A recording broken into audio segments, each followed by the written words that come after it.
శ్రీ గురు చరిత్ర 15వ అధ్యాయం. శ్రీ గణేశాయ నమః. శ్రీ గురుభ్యో నమః. సిద్ధయోగి ఇలా చెప్పారు.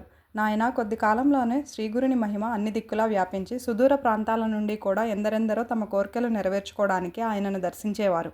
వారిలో మంచివాళ్లతో పాటు భక్తుల వేషాలలో ఎందరో దుష్టులు కూడా ఉండేవారు. పూర్వం పరశురాముడు దుష్టులైన రాజులను ఓడించి సంపాదించిన భూమండలాన్నంతా దానమిచ్చేసి సహ్యాద్రి పర్వతానికి దక్షిణ దిక్కునున్న కొంకణ దేశంలో ఒకచోట తపస్సు చేసుకుంటున్నాడు. కానీ కొందరు దురాశాపరులు ఆయన వద్దకు వెళ్ళి తమకు కూడా భూమి ఇప్పించమని కోరారు. ఆయన ఆ ప్రదేశం నుండి కూడా వాళ్లకు దానమిచ్చి వాళ్ల బెడద నుండి తప్పించుకోవడానికి సముద్రంలో ప్రవేశించి అదృశ్యమయ్యారు. అదే కారణంగా శ్రీగురుడు కూడా వైద్యనాథంలో గుప్తంగా కొంతకాలం ఉండదలుచుకున్నారు. కనుక ఒక రోజున గృహస్థ శిష్యులకి ఇలా సెలవిచ్చారు. ఉపనయనాది సంస్కారాల వలన ద్విజుడైన బ్రహ్మచారి వేదాధ్యయనం చేస్తూ భక్తితో గురువును సేవించాలి. అతడికి పగటి నిద్ర తగదు. దొరికిన భిక్షాన్నం గురువుకు అర్పించి ఆయన ఇచ్చినది భుజిస్తూ విద్యావంతుడు కావాలి. చివరకు గురువుకు దక్షిణ సమర్పించి సమావర్తన హోమం చేయాలి. అటు తరువాత గురువు అనుజ్ఞత ఒక యోగ్యమైన కన్యను పెండ్లాడి గృహస్థాశ్రమ ధర్మాలను పాటించాలి. పుత్రుడు యుక్త వయస్కుడయ్యాక అతనికి సర్వస్వము సమర్పించి భార్యతో కూడా అరణ్యానికి వెళ్ళాలి. తర్వాత గ్రామ్య విషయాలను వదిలి భార్య యొక్క అనుమతితో సన్యసించాలి. సన్యాసికి జపము, భిక్షాటనము, ధ్యానము, శౌచము, అర్చన ధర్మాలు. అతడు స్త్రీ కథలను వినకూడదు. వాహనములు ఎక్కరాదు. మంచము తాకరాదు. పగలు నిద్రింపరాదు. నిరంతరం ఆత్మద్రష్ట అయి ఉండాలి.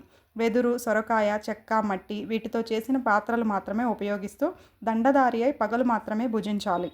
సంవత్సరమంతా తీర్థాటనం చేస్తూ 3 పగళ్ళు మించి ఏ గ్రామంలోనూ నివసించక స్థిరచిత్తుడై ఉండాలి.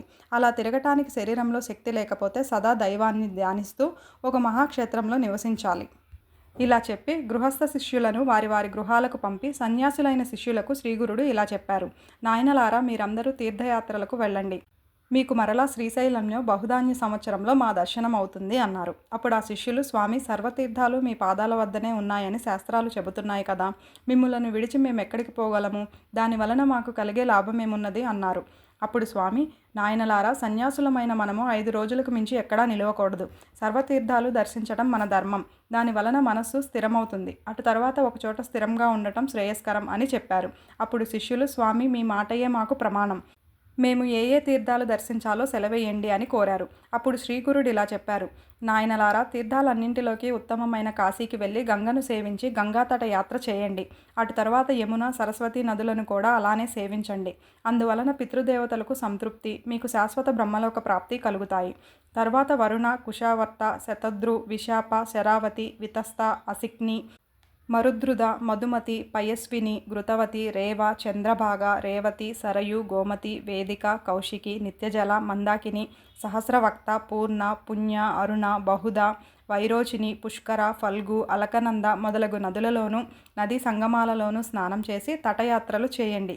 అలానే శ్రీశైలము, అనంతము, రామేశ్వరము, సేతుబంధము, శ్రీరంగము, పద్మనాభము, నైమిషారణ్యము, పురుషోత్తమము, మహాలయము, కేదారము, కోటిరుద్రము, మాతృకేశము, కుబ్జతీర్థము, కోకాముఖి, ప్రసాదతీర్థము, విజయతీర్థము, చంద్రతీర్థము, గోకర్ణము, శంఖకర్ణము అనే తీర్థాలలో స్నానం చేయండి. అలానే అయోధ్య, మధుర, మాయ, కాంచి, ద్వారక, సాలగ్రామము, శబలగ్రామములు దర్శించండి.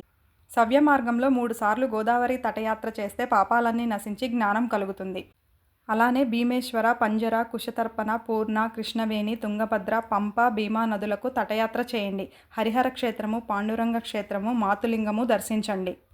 గంధర్వపురము అనగా గాన్గాపురము ఉత్తమమైన క్షేత్రము. అక్కడెన్నో తీర్థాలున్నాయి. అచటి దేవతలు సులభంగా వరాలిస్తారు. అక్కడ భీమా అమరజా నది సంగమం ఉన్నది. అచటి అశ్వత్థ వృక్షము సాక్షాత్తు కల్పవృక్షమే. దానికి ఎదురుగా నృసింహ తీర్థము, దానికి తూర్పున పాపనాశ తీర్థము, దాని ప్రక్కనే రుద్రపాద తీర్థము, చక్రతీర్థము, తర్వాత కోటి తీర్థము, మన్మథ తీర్థము ఉన్నాయి. అక్కడనే కల్లేశ్వరుడు ఉన్నాడు. గంధర్వపురము సాటిలేని సిద్ధభూమి కనుక అక్కడ అనుష్ఠానం చేస్తే అతి త్వరగా అభీష్టాలు నెరవేరుతాయి.